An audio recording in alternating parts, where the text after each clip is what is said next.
Good morning everyone. आज मैं बनाने जा रही हूँ फ्रेंच पेस्ट्री, जो कि पेनॉक्स रेजिन्स भी बोलते हैं, लेकिन उसका थोड़ा सा मैं स्टाइल थोड़ा चेंज करूँगी।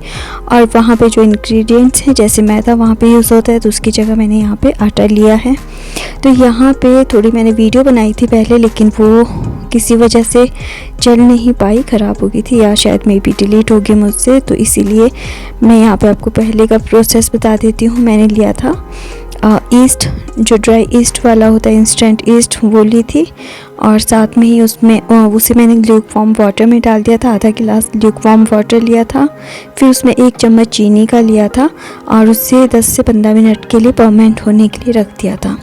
जब वो पानी अच्छे से परमेंट हो गया था, तो उसको मैंने आटा, जो मैंने 2 कटोरी आटा लिया था, उसमें अच्छे से गूंद करके इसे फिर से परमेंट होने के लिए रख दिया था। तो ये आटा परमेंट होकर के जब बाहर निकला, तो उसके बाद मैं इस तरह से इसे बेल रही हूँ। ये थोड़ा सा जो है ना, हाथ की जो ये हथेलियाँ होती है, जो बीच वाला जो एरिया होता है, सिर्फ यहीं पे थोड़ा फोर्स लगा करके इसको मैं ऐसे करके रोल कर रही हूँ। और इससे जो है ना, ये बिल्कुल सॉफ्ट हो जाता है डो। और कम से कम ये 3 से 4 मिनट तक ये प्रोसेस चलता रहता है। और अच्छे से जो है ना, इसको जब ये लगे कि आटा अच्छे से हो चुका है, तो फिर क्या करना है कि बीच में से इसे काट देना है बराबर टुकड़ों में। और जब ये बराबर टुकड़ों में हो जाएंगे, तो यहाँ पे मैंने क्या किया था कि इसके एक एक जो डो था, उसका मैंने एक एक रोल बना दिया था, जैसे हम रोटियों के लिए बनाते हैं गोले, उस तरह से इसके बना करके रख दिया था। तो यहाँ पे अगर आप हेल्दी वर्जन नहीं लेना चाहते हैं, मैदा यूज़ करना चाहते, तो बहुत अच्छा है, क्योंकि वो अच्छा टेस्ट देता है। वैसे इसका टेस्ट भी बहुत अच्छा था, लेकिन कई बार होता है ना कि एक एग्जैक्ट वाला जो हमें टेस्ट चाहिए, तो फिर आप मैदा यहाँ पे यूज़ कर सकते हो। तो यहाँ पे जितने भी ये गोले मैंने बनाए हैं, तो मैं इसकी रोटियाँ सिंपल जैसे हम रोटियाँ बनाते हैं वैसे ये बेल देनी है। और यहाँ पे सारी रोटियाँ बेल करके मैंने तैयार कर ली है। सॉरी, यहाँ पे लाइट का थोड़ा इशू हो रहा था, इसीलिए आपको थोड़ा सा लाइट का जो है ना, थोड़ा डार्क सा मिलेगा यहाँ पे। तो अब मैंने यहाँ पे क्या है कि मैंने यहाँ पे 100 ग्राम के करीब जो है ना, पूरा अमूल बटर लिया हुआ है। तो उसमें से थोड़ा थोड़ा करके मैं इस हर एक रोटी पे से स्प्रेड कर रही हूँ। और क्योंकि आजकल थोड़ी यहाँ पे ठंड है, तो थोड़ा सा जो है ये मेल्ट करने के लिए मुझे ओवन में रखना पड़ रहा था। तो बस यहाँ पे हर एक रोटी पे मैं क्या करूँगी कि ये मेल्टेड बटर यहाँ पर लगा दूँगी। और इसके बाद मैंने जैसे बटर लगा दिया था, उसके बाद थोड़ा सूखा आटा मैं इसके ऊपर रख दूँगी, थोड़ा छिड़क दूँगी। और उसके बाद दूसरे वाली रोटी है वो मैं इसके ऊपर रख दूँगी।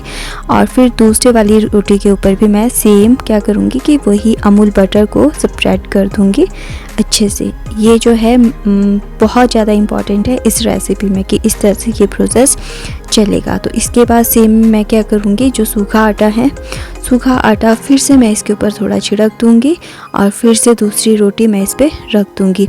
और सेम इसी तरह से बाकी सारे प्रोसेस भी करूँगी सेम।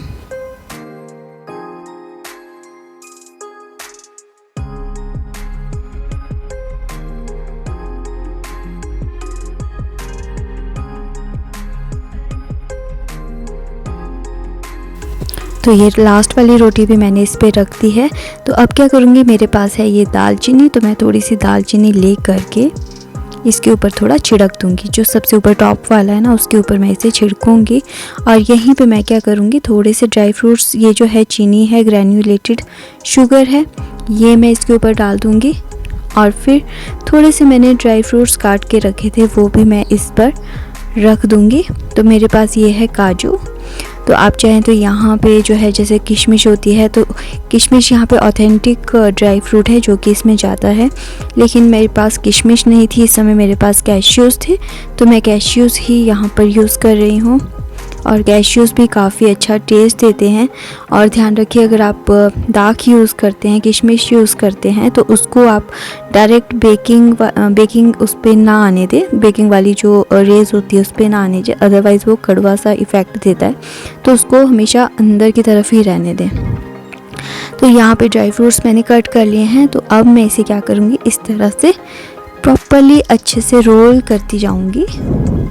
और फिर रोल होने के बाद फिर से मैं अपने हाथों की मदद से इसका जो रोल है इससे थोड़ा थोड़ा आगे बढ़ाती जाऊंगी। अच्छे से करना है ताकि बीच में से ये खुले ना। और रोल करने के बाद मैं इसे फिर से टुकड़ों में काट दूंगी, छोटे छोटे से ये जो टुकड़े हैं इसमें।